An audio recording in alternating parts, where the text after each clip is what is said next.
asalaamualeykum sunu mbokku jullit yi asalaamualeykum sunu mbokku taalibe yi asalaamualeykum yéen ñi ngeen xamante ni dimanche bu jot rek ci waxtu bi yéen ñuy déglu ci seen chronique bi nga xamante ni ñi ngi leen koy defal fii ci États-Unis ci ndimbalu rajo bi nga xamante ni mooy sunu kër FM. xam ngeen ni dimanche bi ñu génn nag ñëwoon nañu ci li nga xamante ni rek mooy taarixu Ndakaaru di leen wax ni Serigne Touba Cheikh Ahmadou Bamba jubal si na Dakar donc incha allah li taxoon ñu leen di wax taarix bi dañoo bëgg nag mu gën a leer ci ñi nga xamante ni ñoo ñuy déglu ñu xam ne lépp loo xamante ni am na Ndakaaru rek ci côté yi nga xamante ni mooy jullit yi wala ñu koy wax wala lébu yi ci li nga xamante ni noonu la ñu dalee woon Serigne Touba nga xam ne loolu dañ koo doon moo tax ñu leen di indil souvent taarixu dëkk yi nga xamante ni fi la ñu jëm. waaye nag sunu mbokk yi xam ngeen ni ne woon naa leen dimanche bi ñu weesu dinañu def benn page spéciale ci li nga xamante ni mooy gàmmu gi di célébrer ki nga xamante ni Cheikh Ahmadou Bamba Xaadimu Rasuul nee na saa bu doon jël xalimaam di ko bind rek ci moom rek la war a mën a bind muy yenant bi sallallahu taala alayhi wa sallam moom mi nga xamante ni mooy gën gi mbindeef moo tax ñu di leen woon nag tey dinañu def benn page spéciale ci li nga xamante ni mooy gàmmu gi ginnaaw bi ñu rafetloo li nga xamante ni mooy këru diine yépp maase nañu ci màggal li nga xamante ni mooy juddu yenante bi sallallahu taala alayhi wa sallam malgré le fait que am na ay julit yoo xamante ni ba tey rek ñi ngi continuer di wax li nga xamante ni mooy gàmmu gi di wax màggal bi si yenante bi doon na loo xamante ni bidaa la loolu yépp nag li tax ñu koy mën a comprendre mooy dañuy delluwaat ci li nga xamante ni moom mooy taarix ndax boo demee ci taarix di nga xam li tax ñooñu di wax loolu ndaxte taarix rek moom moo mën a indi ay réponses yu leer ci li nga xamante ni moom mooy loolu sénégalais yi nga xamante ni dañuy wax ne gàmmu bidaa la du ñoom ñooy wax dañuy jël waxu keneen di ko indi ci li nga xamante ni moom mooy maanaam ci société bi donc wax jooju nag dafa judd ci nga xamante ne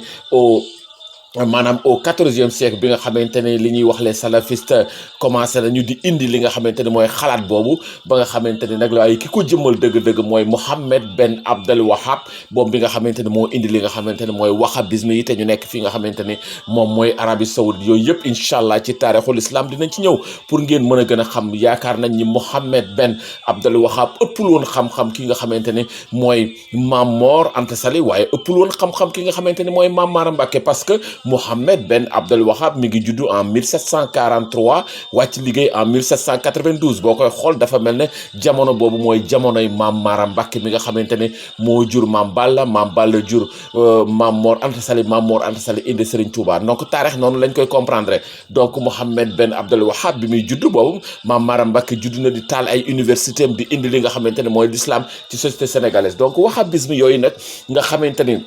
nee naa leen dañu jël idée yi nga xamante ni moom la les salafistes amoon au 14e siècle mooy li nga xamante ni dañuy wax ni lépp loo xamante ni dañ koy def ci l'islam daal dañoo war a delluwaat ci époque bi nga xamante ni Mohammed ci la nekk duñ ci yokk duñ ci wàññi donc nag loolu nga xamante ni Mohammed Ben Abdel Wahab bi mu koy def xam ngeen ni mi ngi juddoo côté Najaf dans le sud de l'Arabie Saoudite xeexoon nañ ko waa dëkk ba dàq nañ ko baayam sax génne woon na ko ci kër gi li nga xamante ne ni ko loolu ngay wax ni du loo xamante ni moom moo nekk ci l'islam yooyu yëpp incha allah dinañ ci ñëw parce que taarix bi bu leeree rek ku nekk day xam li tax nit ñi di wax donc wahhabisme yooyu nag ñoom ñoo ànd ak li nga xamante ne waxoon naa leen ko mooy la famille Saoud Mohammed Ibn Saoud ñu bëgg a jël li nga xamante ne mooy Makka parce que Mohammed Ibn Saoud ñooñu ay buur lañu woon dañoo bëggoon a yor Makka soxla benn xam-xam boo xamante ne borom benn xam-xam boo xam da leen di accompagner donc nag ñu ànd Mohammed Ben Abdel Wahab moo ànd ak Mohammed Ibn Saoud pour ñu xeex waaye nag bi ñuy xeex li nga xamante ne mooy l'islam dafa nekkoon ci l'empire ottoman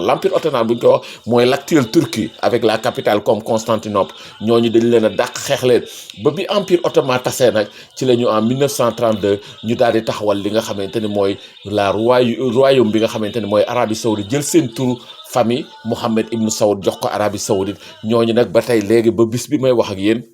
booy xool di nga xool ni ñi nga xamante ne ñooy les wahhabistes ñi nga xamante ne ñooy donoy Mohammed Ben Abdel Wahab ñoo yore tey ji Arabie Saoudite toujours prince bu mën a ñëw di yor Arabie Saoudite ñoom ñooy yor li nga xamante ne mooy le ministère de l'intérieur donc ci loolu lañ leen sodd nguur gi donc nguur googu moom mooy continuer ba léegi ñooñu nag wahhabistes yi dañu jël décision lawal li nga xamante ne mooy idée Mohammed Ibn Wahab ci réew yi nekk nag waaye booba fekk na l'islam ñëw na Sénégal nit ñëpp ñi ngi sukk ci li nga xamante ne ñu ci bari ci li nga xamante ne mooy mooy imam Malik. waaye mbokk yi dañ ñëwoon nag li nga xamante ni mooy bu yooyu yëpp incha allah dinañ ci ñëw parce que dama naan bu leeree rek affaire yi dana gën a leer ci suñu xel yi. waaw léegi nag dañu bëgg a ñëw ci ñi nga xamante ni mooy Muhammad sallallahu taala alayhi wa sallam borom xam-xam yi nga xamante ni nekkuñu ci l'islam ba pare di borom xam-xam yu xamante ne addina bi xam na leen. mënoon nañu wax Voltaire mënoon nañu wax ñu baree bari Lamartine waaye tey jii nag dañuy jël kenn koo xamante ni ci borom xam-xamu tubaab yi la ñu koy jàngal ci seen école française yi muy ki nga xamante ne mooy Victor Hugo juddu en 1802 baayam doon général ci armée bi nga xamante ne mooy armée Bonaparte mu bind benn xasida bu rëy doon écrivain dem na sax ba doon député xam ngeen ni moo bindoon les misérables di wax ne misère bi nga xamante ne moo am ci société yi doon na loo xamante ne xëy na bu ko yàlla indee yàlla jox na doomu aadama yi ay armes yoo xamante ne war nañ ko fee mën a jëlee donc mooy les misérables kooku nag di Victor Hugo nee naa leen mi ngi judd en 1802 doon borom xam-xam bu mag bind lu baree moom daf doon gëstu ba ci yàgg mu ne question yi nga xamante daf koy laaj société bi gis na ni li nga xamante ne mooy Bible bi surtout Bible lu Matthieu ak Luc amul benn Bible boo xamante ne jox na ko ay réponses léegi nag dem ci li nga xamante ne mooy alxuraanul karim ci la bind nag li nga xamante ne mooy l'an 9 de l'hégire def le portrait di Muhammad sallallahu taala wa sallam après bi mu gëstoo Victor Hugo ne ki nga xamante ni moom lay defal poème bi muy l'an 9 de l'hégire mooy Muhammad sallallahu taala wa sallam ni koo xamante ni boo ko gisee rek mbégte ngay gis ci kanamam ak li nga xamante ne mooy woyefam ak li nga xamante ne mooy njëgalaatam ak li nga xamante ne mooy mën a teral gan mu ni loolu gis na ci gëstoom loo xamante ne Muhammad loolu moo doon ay qualité am ni ñeent fukki at yi nga xamante ni dund na ko avant muy def le prêche alxuraan di ñëw ci moom képp koo xamante ne bëgg na lu baax demal ci Muhammad sallallahu alayhi wa sallam nee na ci gëstoom gis na ni soxna Aïcha mu tedd ma nga xamante ne soxna yenent bi biñ ko laajee kan mooy yenent bi lan mooy caractère am Victor Hugo nee na soxna Aïcha dana leen caractère Muhammad sallallahu alayhi wa sallam mooy diine l'islam mooy alxuraan mooy kaamilu alxuraan ndax ak mbaaxam ak ay ngëneel nee na Muhammad Victor Hugo nee na Muhammad doonoon na koo xamante ne du ŋàññi doomu aadama mukk nag nee na Muhammad doonoon na koo xamante ne bu doon dox fu mu romb doomu aadama bu leen xamee ak bu leen xamul dina leen assalaamu aleykum dina leen nuyu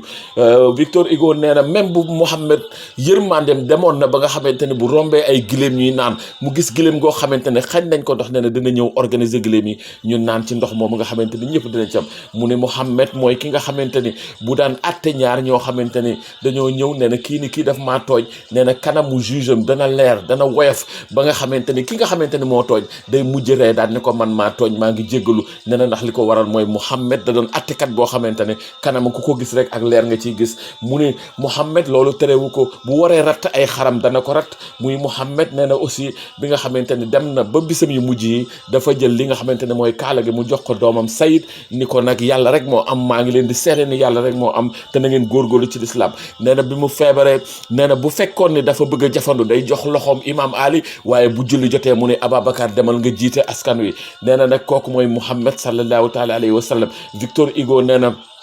dem na ba yëkkati yatam ni sama yat wi su fekkee mas naa koo dóor nit ci dóor boo xamante ne maa ko tayal nee na ñëw jël yat bi dóoraat ma nee na di wax ni Muhammad était irréprochable ki bind témoignage boobu muy l'an 9 de l'hégire muy le portrait de Muhammad sallallahu alayhi wa sallam Victor Hugo la du jullit donc doonoon na koo xamante ne boroom xam-xam yu mag yi la waaye aussi dañu bëggoon indi leen ki nga xamante ne rek mooy jamono ji nga xamante ne mooy Maurice Bucaille bu fi xatee xam ngeen ni le pharaon d'Égypte pharaon Firawna yaramam indi nañ ko fi nga xamante ne mooy France en 1981 bi François Mitterrand jëlee pouvoir bi Maurice Bucaille bii nag moo jiite ñi nga xamante ne ñoom ñooy scientifique yi waroon a xool yaramu Firawna waaye xam ngeen ne bi ñu ñëwee ba mu xamante ne mi ngi dund rapport am dafa am benn boroom xam-xam boo xam ne du jullit ñëw ni ko daal yaa ngi bind sa rapport waaye demal nga xool alxuraan li mu wax ci li nga xamante ne mooy lab bi nga xamante ne Firawna yenent yàlla Moussa labal na ko mu daal di dem ci li nga xamante ne mooy ni ko bàyyil ma dem ci bible bi nga xamante ne moom laa gëm nee na mu dem ci bible bi daal ne keroog bi nga xamante ne ñi ngi labal yenent yàlla Firawna bi ko Moussa de labal mu ne ko char ya ak yëpp ànd nañ ci ak cavalier yi ñëpp la Moussa diigal waaye mu ne mu dem ci alxuraan dem ba nga xamante ne fii Arabie Saoudite mu dégg benn waaye buy liir alxuraan di ko wax ni ko keroog bi nga xamante ne Firawna ñi ngi koy labal ci mer rouge bi mu ne yàlla mi ngi wax ci alxuraan ne kii nga xamante ne mooy yaramu Firawna dinaa ko conserver bu ëllëgee nit ñi mën a xam ne man rek maay buur maa ko am mu ne foofu nag la gisee ni nag ndekete yàlla sunu borom lépp wax na ko ci alxuraanu karim bi xam ngeen ni li nga xamante ne mooy yaramu Firawna ñi ngi ko découvrir en 1898 donc fekk na booba li ñuy wax ni bi muy dajeeg yonent yàlla Moussa am na junniy at ak ñeenti téeméer loolu moo tax Maurice Bucaille ci keroog la dugg ci diine l'islam ne ashhadu an laa ilaha illallah ashhadu anna muhammad rasulullah ba bi mu gaañoo xam ngeen ni le 17 février 1998 loolu yàggul barki démb la Maurice Bucaille mi ngi ci l'islam bind livre bu am solo boo xamante ni képp kuy gëstu rek war na koo lire muy le Coran muy la Bible le Coran et la science lépp la nga xamante ne scientifique yi ñu ngi koy wax nii rek nee na alxuraanul karim prévoir na ko mbokk yi lii moo doon seen chronique dañu am nag ay kii de temps waaye incha allah dinañu ñëwaat ci dimanche bi ci li nga xamante ne rek moom mooy sunu chronique bi dañ doon barkeelu ci li nga xamante ne mooy Muhammad sallallahu taala wa sallam di ngeen ngi mbindeef Muhammad rasulullah wala zina maho ashidar alal kufar donc nag kon incha allah dinañu ñëwaat ci li nga xamante ne mooy sunu chronique bi dimanche prochain di leen sant di leen gërëm jërë ngeen jëf